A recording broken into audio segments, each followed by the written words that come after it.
Bonjour à toutes et à tous. Bienvenue sur Version améliorée, votre chaîne dédiée au partage de connaissances sur le développement personnel holistique à travers le prisme des plus grands livres. Il existe un ouvrage salué comme le chef-d'œuvre classique d'introduction à la philosophie, inégalé dans son domaine. Ce livre est très spécial car l'auteur n'écrit pas dans un style sec ou académique comme les manuels de philosophie typiques.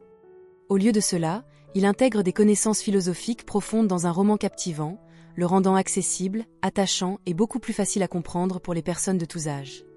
À ce jour, ce livre a été traduit en 56 langues et s'est vendu à plus de 300 millions d'exemplaires dans le monde. Grâce à ce travail extraordinaire, l'auteur norvégien Jostein Gaarde a gagné une place permanente sur la liste des 10 meilleurs auteurs mondiaux. Ce roman classique n'est autre que le monde de Sophie. En marchant sur les traces d'une jeune fille nommée Sophie Amundsen, vous rencontrerez des histoires de détectives passionnantes qui tissent de manière inattendue toute l'histoire de la philosophie européenne.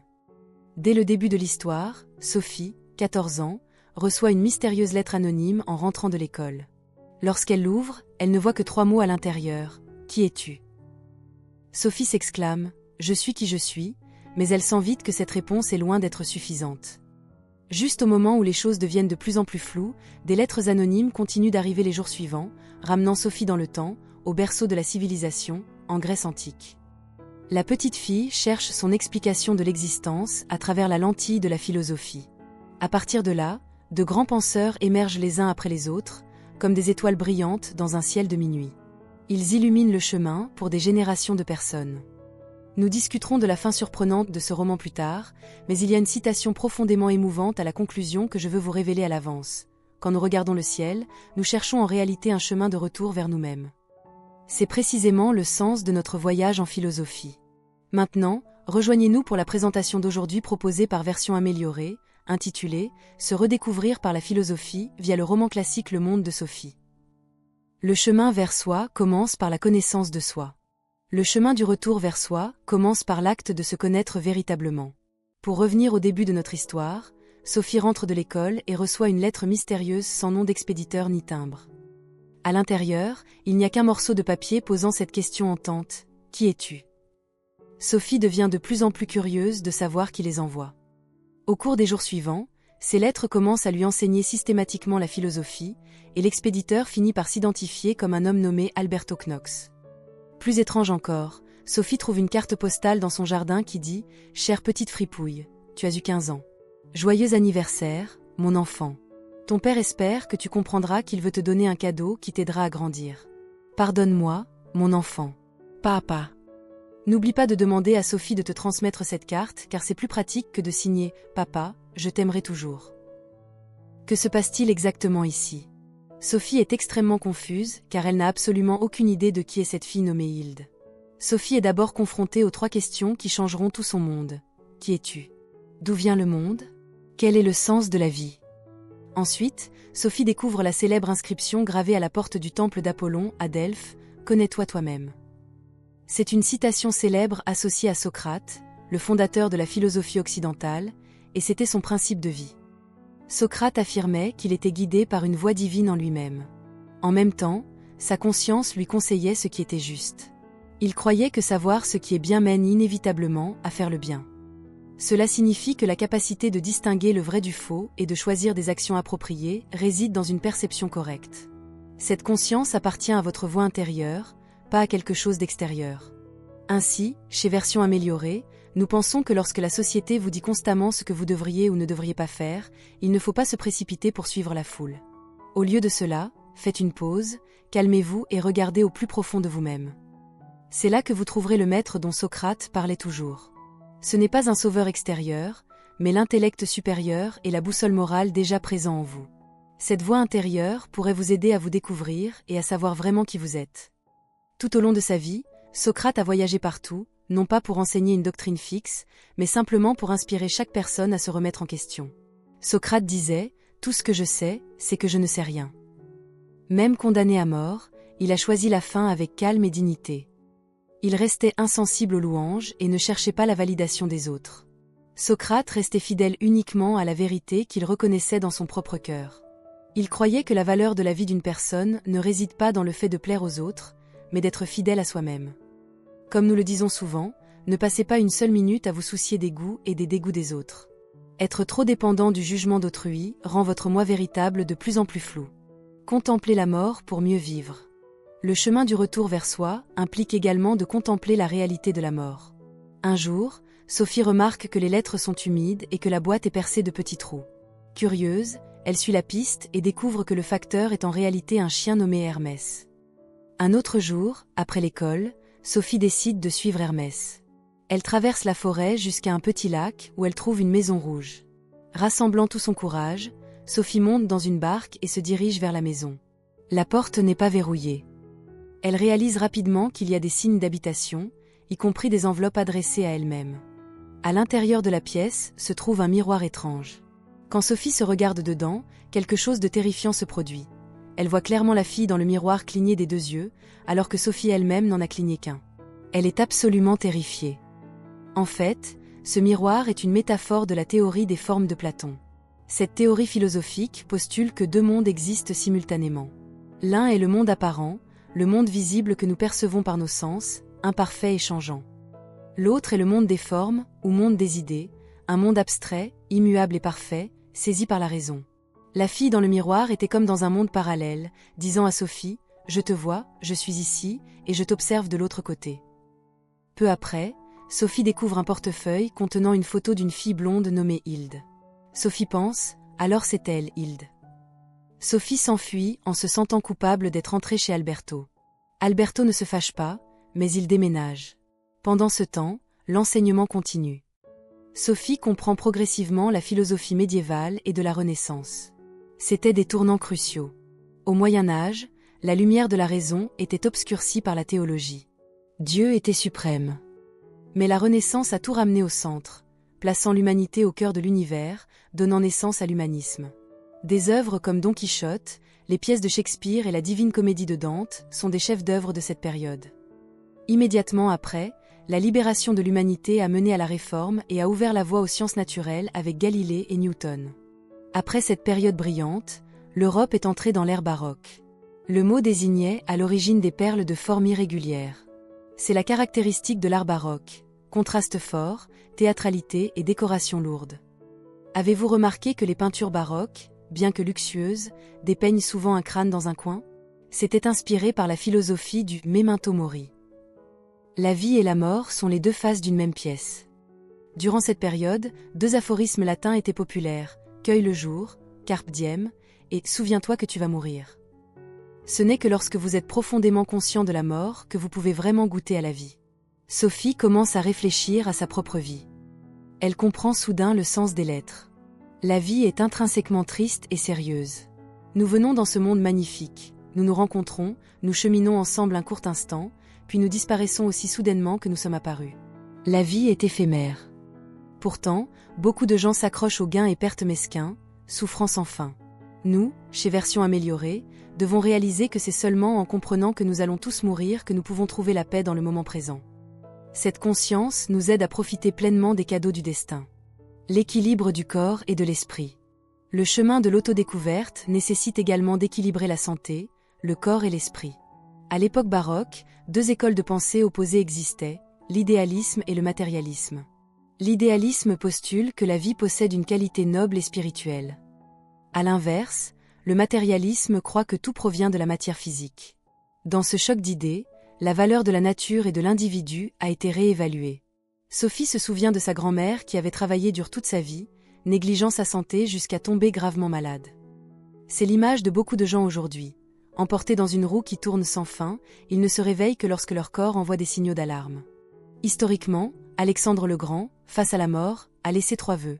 Son cercueil devait être porté par les meilleurs médecins, le chemin vers le cimetière devait être pavé d'or et de bijoux, et ses mains devaient être placées à l'extérieur du cercueil.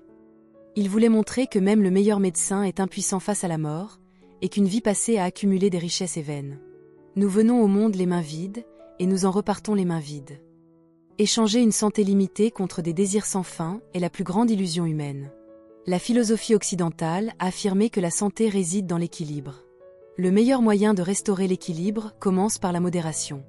Cette philosophie s'aligne parfaitement avec la sagesse orientale. Le confucianisme enseigne la modération, évitant les excès.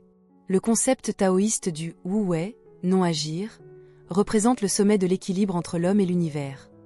Dans la médecine traditionnelle, la théorie du yin et du yang constitue un système complet d'équilibre dynamique. Un corps sain est un état de yin et yang harmonieux. L'équilibre est la capacité de s'adapter aux changements constants. Nous pratiquons la modération non pour nous torturer, mais pour éviter de surcharger notre corps. Vivre harmonieusement signifie savoir quand s'arrêter pour que nos cœurs ne soient pas troublés par l'avidité ou l'anxiété. Le plus grand ennemi est la peur du manque. Nous consommons souvent non par faim, mais par tristesse ou stress. Ainsi, chez Version améliorée, nous encourageons la pleine conscience pour écouter la voix du corps et abandonner les mauvaises habitudes. C'est le chemin pour ramener le corps et l'esprit à leur état originel de paix. La raison, l'action et l'existence. Le chemin du retour vers soi est aussi un voyage vers l'âme. Durant cette période, le positivisme est apparu, comprendre la nature par l'observation et l'expérience. Puis est venu René Descartes, le père de la philosophie moderne, célèbre pour son « je pense, donc je suis ». Descartes a instauré le rationalisme, plaçant la raison comme fondement de la connaissance. La question qui l'occupait était la relation entre le corps et l'âme. Puis vint Thomas Hobbes, qui croyait que tout, même la conscience, n'était que mouvement de matière. À l'inverse, Leibniz affirmait que l'âme est indivisible. Emmanuel Kant, lui, a suggéré que le temps et l'espace sont comme une paire de lunettes rouges que nous portons tous, façonnant notre perception du monde. Alberto a donné à Sophie une paire de lunettes rouges pour illustrer cela. Tout devenait rouge. Alberto a dit, même si nous voyons tout en rouge, nous ne pouvons pas conclure que le monde est intrinsèquement rouge. Ce que nos yeux voient cache souvent des vérités invisibles. Le monde que nous voyons est filtré par nos concepts humains. Pour s'approcher de la vérité, il faut oser retirer ses lunettes colorées et transcender les préjugés. Kant a résolu le conflit entre idéalisme et matérialisme en montrant qu'ils coexistent. Ne faites pas que réfléchir, créez du sens et agissez. Les leçons d'Alberto sont devenues plus intenses. Ils sont entrés dans l'ère des Lumières, avec les concepts de droit naturel et de séparation des pouvoirs. Après Kant est venu le romantisme, puis Hegel, penseur de la dialectique. Mais la philosophie devait changer. Karl Marx a déclaré « Jusqu'à présent, les philosophes n'ont fait qu'interpréter le monde de différentes manières, ce qui importe, c'est de le transformer. » Ce fut un tournant majeur. L'homme ne devait plus seulement analyser, mais agir pour sa libération. Enfin est venu l'existentialisme, avec Jean-Paul Sartre. Le mot-clé est l'existence. Exister n'est pas seulement être vivant comme une plante. L'homme est conscient de son existence. Sartre a affirmé que l'existence précède l'essence. Cela signifie que l'homme n'a pas de nature fixée par Dieu ou le destin. Il doit créer son propre sens par ses choix et en assumer la responsabilité. C'est un appel à la liberté et au courage. Chez Version améliorée, nous croyons que c'est en lâchant les modèles prédéterminés que nous pouvons être nous-mêmes. La révélation du grand secret. Le grand secret du roman est enfin révélé. Sophie recevait continuellement des cartes postales que le père de Hilde envoyait à Hilde. Il semblait prévoir tout ce que Sophie allait vivre. Qui est le père de Hilde? Sophie et son amie Johanna retournent à la cabane et découvrent une carte datée du jour même, le 16 mai 1990. Elles sont terrifiées. Le jour avant les 15 ans de Sophie, le récit bascule. Sophie est remplacée par Hilde. Hilde regarde son miroir, un cadeau de son arrière-grand-mère. Son père, Albert Knag, lui a préparé un cadeau spécial qui devient de plus en plus gros. Hilde ouvre le papier bleu et trouve un manuscrit intitulé « Le monde de Sophie ». Le cadeau de Hilde est le livre que nous lisons. Elle comprend que Sophie est un personnage créé par son père pour lui enseigner la philosophie. Sophie n'est faite que d'encre et de papier. Dans l'histoire, Alberto enseigne à Sophie la philosophie de George Berkeley. Berkeley croyait que nous vivons dans l'esprit d'un esprit supérieur, comme dans un rêve. Pour Sophie et Alberto, cet esprit supérieur est le Major Albert Knag. Sophie est dévastée de découvrir qu'elle n'est qu'un rêve dans l'esprit d'un autre. Mais la fin du roman offre un retournement inattendu. Sophie et Alberto refusent de rester de simples personnages. Ils décident d'agir pour prouver leur existence. C'est l'esprit même de l'existentialisme. Sophie organise une fête pour ses 15 ans et annonce à tous les invités « Nous vivons dans l'esprit d'un major. Notre existence n'est qu'un cadeau d'anniversaire pour sa fille Hilde. » Puis, ils accomplissent un « acte de disparition ». Ils s'échappent du regard du major et sortent du livre. Ils se retrouvent en Norvège, assis sur l'herbe, mais invisibles pour le monde réel. Ils sont comme des esprits, incapables de toucher les objets physiques. Alberto explique « Sophie, c'est le prix à payer. Nous n'avons plus l'identité physique prévue par l'auteur, mais nous sommes vraiment ici, et nous ne partirons plus jamais. Il rencontre d'autres personnages de contes qui se sont aussi échappés. Chacun peut trouver sa propre façon d'exister. Conclusion, le retour vers soi. Le livre se termine par une leçon sur le Big Bang. Il y a 15 milliards d'années, toute la matière était concentrée en un point minuscule avant d'exploser. En regardant les étoiles, nous regardons nos propres origines. Sophie, devenue une entité éternelle, peut désormais influencer le monde de Hilde. Alors que le Major et Hilde regardent les étoiles, Sophie essaie d'attirer leur attention et leur touche le front avec une clé. Ils sursautent. Les deux mondes se sont touchés. Avez-vous déjà ressenti cela? Un son étrange, une sensation invisible? Ne craignez rien, c'est peut-être un signe qu'un monde parallèle vous influence. Cela rappelle le rêve du papillon de Zhuangzi. Il a rêvé qu'il était un papillon, et au réveil, il s'est demandé s'il était un homme ayant rêvé d'un papillon, ou un papillon rêvant qu'il était un homme. Qui êtes-vous réellement? Qui peut dire que notre réalité n'est pas un long rêve? La question du début résonne encore, qui es-tu? L'ego auquel nous nous accrochons n'est qu'un état temporaire. Il est temps de se tourner vers l'intérieur. J'espère que vous trouverez bientôt votre propre réponse. Chez Version Améliorée, nous espérons que dans votre voyage d'autodécouverte, vous ferez toujours des choix sages et resterez sincères avec votre moi profond. Merci infiniment d'avoir écouté cette longue exploration du monde de Sophie. Ce livre nous rappelle que le monde est un miracle et qu'il ne faut jamais perdre notre capacité d'émerveillement. Si ce voyage à travers l'histoire de la pensée a touché votre cœur ou éveillé votre curiosité, n'hésitez pas à partager cette vidéo avec un proche qui cherche peut-être son propre chemin de retour vers soi. Si vous voulez continuer ce beau voyage d'apprentissage et de croissance avec nous, prenez un moment pour soutenir la chaîne.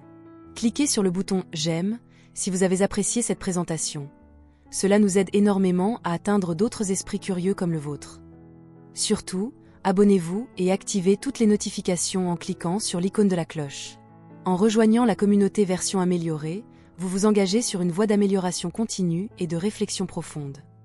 Nous publions chaque semaine de nouveaux résumés détaillés et des guides philosophiques, et nous serions ravis de vous compter parmi nous pour chaque chapitre.